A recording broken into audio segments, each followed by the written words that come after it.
Usually, when you look at a world map, there's this expectation of absolute geographic permanence. Right, you expect things to stay exactly where they are. Exactly. Oh. You see the jagged outline of a continent or the precise color-coded borders of a nation, and there's a comfort in that cartographic stability. It feels like reading a historical fact. It really does. The map points and says, this is exactly how the world is. But it's an illusion. I mean, it's an illusion we rely on heavily. We base our entire international legal framework on the assumption that geopolitical boundaries are literal unmoving lines drawn in the sand. Yeah, but when you apply the reality of our warming world to that map, the lines start to blur. The ink is literally washing away while the international community is trying to read it. It's a completely unprecedented geopolitical landscape. We're looking at something totally new. Yeah. Welcome to Diplomacy and International Relations, your shortcut to being well-informed without the information overload. And before we get into the substance of today's comprehensive analysis, we encourage you to follow and subscribe to the show. Yeah, and you can also subscribe on Patreon to help keep this analysis running. Patreon supporters gain access to extra content, including our highly requested weekly and monthly briefings on Danish politics, so check the link in the description for that. But for today, we have an incredibly extensive stack of source material to get through. We really do. We're synthesizing documents from the U.S. Indo-Pacific Command, some rigorous academic research from scholars like Dr. Siddiq Arslan and Gasimova, and policy journals out of Lund University. And our mission today is to unpack the mechanics of how climate change is completely rewiring international relations, global governance, and the very concept of sovereignty. Okay, let's unpack this, starting with the foundation of how states even negotiate climate agreements in the first place. Because, typically science is treated as this objective, neutral referee. Right. People think of it as pure facts. Exactly. Like a thermometer doesn't sit at the negotiating table with a national agenda. Well, the thermometer itself might be neutral, but the architecture built around reading it absolutely is not. The historical analysis by Siddiq Arslan reveals that atmospheric science has been transformed into a profoundly potent geopolitical tool. Oh, wow. How so? Well, if you look back at the 1950s... Then in the middle of the Cold War. Exactly. Atmospheric science shifted from just, regional weather forecasting to global tracking. You had the World Meteorological Organization established in 1951, and researchers like Charles Keeling launching systematic measurements of atmospheric carbon dioxide. Okay. And that transition was the moment meteorological knowledge stopped being a shared human resource and started functioning as what researchers call strategic capital. I want to pause on that term, strategic capital, because usually we think of capital as financial or military. You're saying the actual atmospheric data became a resource that states could leverage to project power. That's precisely how it operates. I mean, think about the data infrastructures required to monitor the global climate. Like satellites and stuff. Yeah, the orbital satellites, the supercomputer arrays, the massive longitudinal archives of historical data. These operate as what the literature terms vast machines. And building and maintaining those machines requires immense resources. Which means only a few countries can actually do it. Exactly. Consequently, developed nations overwhelmingly control the data infrastructures and the highly complex predictive models they generate. And this dynamic creates a condition the researchers call epistemic hegemony. Epistemic meaning relating to knowledge. So like an intellectual or knowledge-based dominance. Right. If we connect this to the bigger picture, it creates a massive structural asymmetry. Because developed nations own the data pipelines and the modeling capabilities, developing nations enter diplomatic negotiations at a systemic disadvantage. Ah, I see. They are essentially forced to negotiate using the terms, the risk assessments, and the predictive models generated by the very countries that historically industrialized and emitted the most carbon. Wait, so is the research telling us that whoever controls the climate models basically controls the rules of international diplomacy? It is. Because defining the risk is just as powerful as fixing the risk. So it's essentially like playing poker, but one player not only has the most chips, they also own the casino, printed the deck of cards, and get to dictate what a winning hand looks like. That's a great way to put it. Like if a country in the global north dictates the specific algorithmic models for how sea level rise will impact a coastline in the global south, the global south has to argue for financial reparations using the global north's math. The casino analogy captures the structural imbalance perfectly. And the asymmetry is managed by what the texts call epistemic communities. What are those? There are these exclusive transnational networks of recognized experts who standardize the data formats and define what constitutes a legitimate risk. Oh, wow. Yeah. If a developing nation cannot independently run localized, high-resolution models of drought impacts, they cannot effectively argue for specific technology transfers or loss and damage funds. The science doesn't just inform the diplomacy, it actively constructs the boundaries of what can be negotiated. Okay, so if developing nations are already losing the data war at the negotiating table, meaning they can't even define the environmental risks on their own terms, what leverage do they actually have left? Historically, a state's ultimate leverage is its physical territory, its actual borders. Right. But our sources from the U.S. Indo-Pacific Command look at what happens when that physical collateral literally dissolves, and it fundamentally breaks how we understand the map. It does, assuming you are already familiar with UNCLS. The United Nations Convention on the Law of the Sea. Yes, All right. exactly. It grants coastal states an exclusive economic zone, or EEZ, extending 200 nautical miles from their coast. That zone is the economic lifeblood for many nations. It dictates sovereign rights over fishing, oil, and deep-sea minerals. But how can a nation claim 200 miles of ocean resource rights if the island that generated those rights is literally underwater? Doesn't that break traditional international law? That is the mechanical problem in international law right now. Under traditional interpretations of UNCLS, a maritime zone is measured outward from a coastal baseline. Usually the low water line along the coast, right? Right. It is physically tethered to the land. The legal doctrine has always been that the land dominates the sea. Okay. But what happens to the legal rights over that massive maritime zone when the sea level rises and the physical baseline permanently recedes, or the island generating the zone becomes entirely submerged? The imagery the sources provide on this is just striking. You have Tuvalu's foreign minister delivering a speech to the 2021 UN Climate Change Conference, standing knee-deep in the ocean. Literally physically demonstrating that the territory generating their statehood is sinking. Exactly.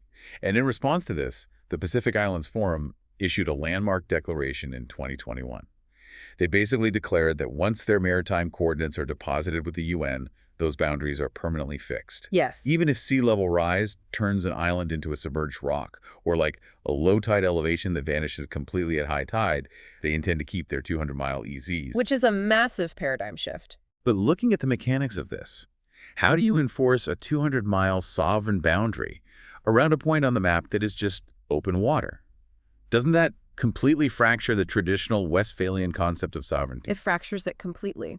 Westphalian sovereignty, which has been the foundation of the international system since the 1640s, is predicated on a state having absolute exclusive control over a defined piece of physical territory. So no land, no state. Exactly.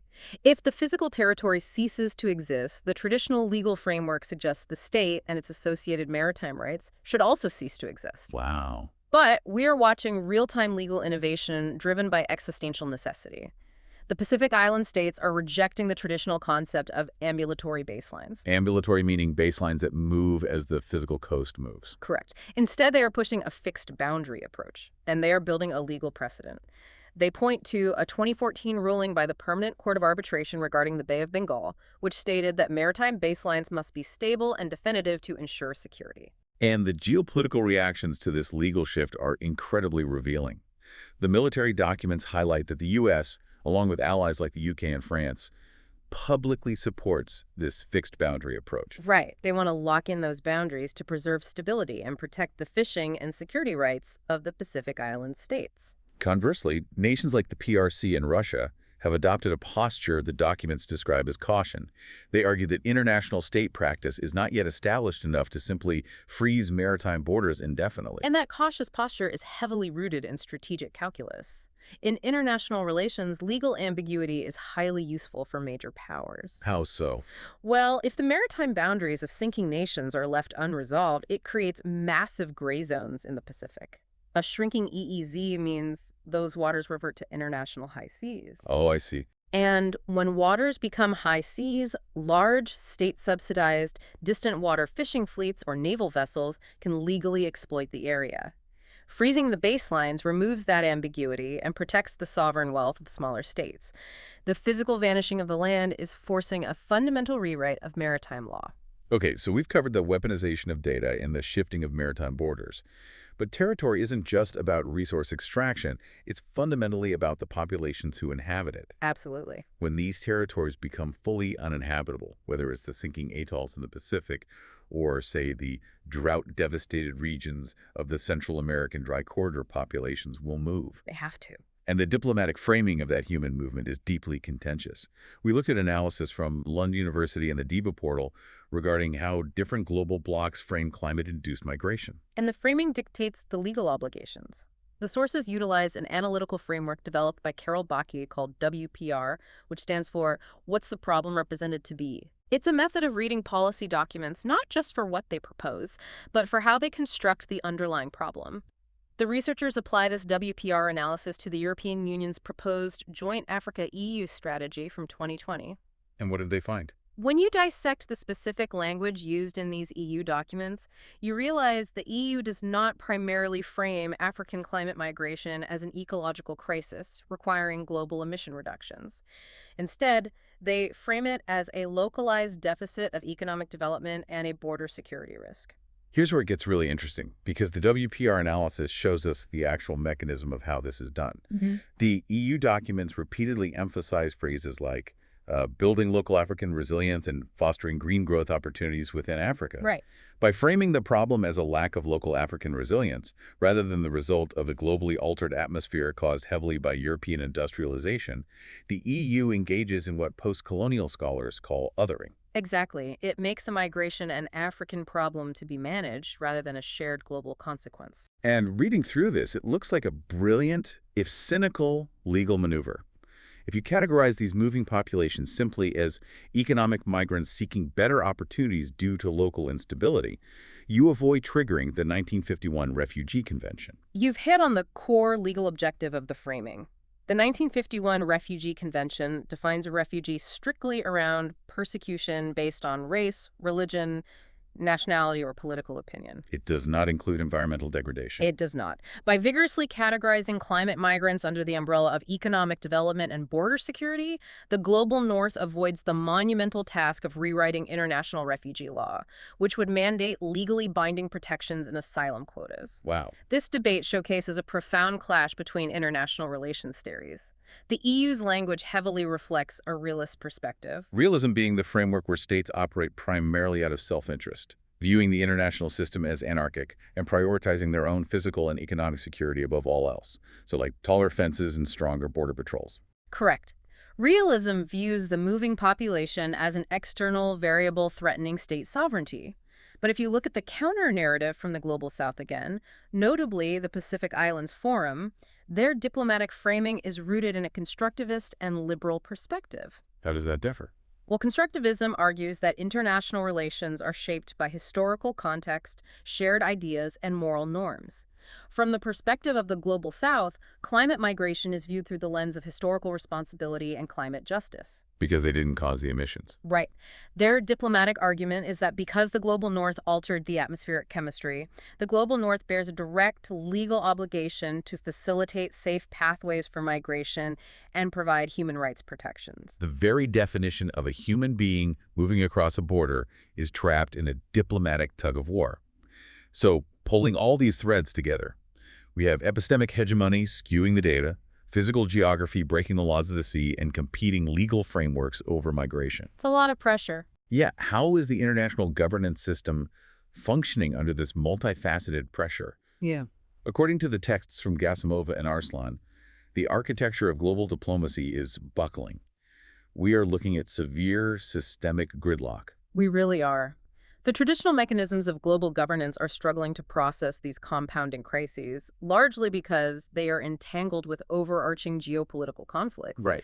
The texts note that structural tensions between the U.S. and China over technological dominance and trade frequently spill over, stalling bilateral climate cooperation. And there are other massive conflicts diverting attention too. Yes. Looking strictly at Gasimova's analysis of the geopolitical data, the conflict in Ukraine has created an undeniable ripple effect. And our sources state that the resulting global energy crisis forced a massive redirection of financial resources and political capital away from sustainable initiatives. Exactly. It compelled several European states to temporarily reactivate coal facilities just to secure their immediate energy grids. The international system is trying to manage a long-term atmospheric transition while constantly being derailed by short-term security crises. So to manage this gridlock, the sources detail how the diplomatic architecture itself has had to evolve. They discuss a concept called the regime complex. Yes. The texts trace the evolution from the 1997 Kyoto Protocol to the 2015 Paris Agreement to explain this. Under the Kyoto Protocol, the approach was a rigid top-down mandate. It imposed legally binding emission reduction targets on specific countries. But because it was so rigid, major global emitters either refused to ratify it or eventually withdrew. Right, it was a centralized system that ultimately failed to capture universal participation. So the international community pivoted to the Paris Agreement, which operates on what they call nationally determined contributions, or NDCs. And that shift to NDCs represents the core of the regime complex theory. A regime complex is not a single, powerful, hierarchical organization like the UN Security Council. Instead, it is a fragmented, decentralized network of loosely coupled agreements and institutions. You know, it looks exactly like a shift in corporate management philosophy. We moved from a strict, top-down corporate mandate where half the departments actively rebelled to a global suggestion box model. A suggestion box model, yeah. In the Paris Agreement, participation is incredibly high because every state gets to volunteer their own targets, but actual enforceable accountability is practically non-existent. The suggestion box analogy is structurally accurate. It trades enforcement for participation. But what's fascinating here is what happens in the spaces between those fragmented agreements. What do you mean? Because state-level diplomacy is frequently paralyzed, with national governments endlessly weighing their domestic economic growth against their historical emission targets, a diplomatic vacuum has opened up. And into that vacuum, we are seeing the aggressive rise of non-state actors. Non-state actors, meaning entities operating outside the traditional Westphalian framework of national governments. Yes. Since the traditional nation-states are gridlocked, alternative networks are bypassing them entirely to establish global norms. You have transnational civil society movements like Fridays for Future applying relentless normative pressure from the bottom up, challenging the legitimacy of state inaction. Oh, wow. You have massive multinational tech corporations setting their own internal carbon pricing and renewable energy targets that rival the GDP of small countries. Right. And perhaps most impactfully, you have local municipalities taking on international diplomatic roles. Mayors of massive global hubs through networks like the C40 cities are sharing green infrastructure technology, establishing zero-emission zones, and negotiating direct partnerships with foreign entities. Completely independent of their national presidents or prime ministers. Exactly. The actual architecture of climate diplomacy is no longer confined to state ambassadors in Geneva. It's a horizontal, multi-layered web spanning across all levels of society. It's as if the global system is the biological organism desperately trying to route around a blockage in its main artery. We've traced this incredible arc today. We really have. We started in the 1950s, where atmospheric data was essentially meteorological trivia, to a present where that data dictates the legality of sovereign maritime borders, defines the human rights of moving populations, and is forcing city mayors to bypass their own federal governments to establish international policy. It's a profound transformation. So what does this all mean for the future of international relations? Where is this fragmented, complex web ultimately heading? Well, the Arslan text offers a highly compelling, forward-looking assessment on exactly that question. We discussed earlier how control over supercomputers and data archives created the current epistemic hegemony. Right, the global north controlling the math. Exactly. But the architecture of that power is currently undergoing a massive paradigm shift. As artificial intelligence and highly advanced algorithmic prediction systems increasingly take over the modeling of planetary systems, the sources suggest we are hurtling toward a completely new epistemic divide. A divide based not just on who has the data, but who has the algorithms to process it. Exactly. The geopolitical battles of the 20th century were fought over physical territory and fossil fuel reserves. The international relations struggle of the coming decades will be fiercely focused on data sovereignty. Data sovereignty, yes. The states or corporations that develop and control the proprietary AI models, the algorithms that predict localized climate risks, optimize global resource allocation, and ultimately dictate the parameters of global climate policies, those entities will hold unparalleled structural power. Wow. The future map of global influence won't just be determined by sinking coastlines or shifting populations, it will be written in code. A geopolitical battle for the algorithms that will literally decide the fate of the physical world. That is an incredibly heavy, fascinating thought to end on. If you found this comprehensive analysis of international relations and global governance valuable, please follow the show on your favorite platform. And rate us 5 stars. Yes, rate us 5 stars. It truly is the best way to ensure this kind of in-depth exploration reaches more people who want to understand the mechanics of our changing world. Because circling back to where we began, the map of the world is not a fixed historical document. The ink is running, the borders are moving, and if you want to know where you actually stand, you have to look past the paper and understand the unseen forces washing it away. We'll be back next time. Keep questioning the map.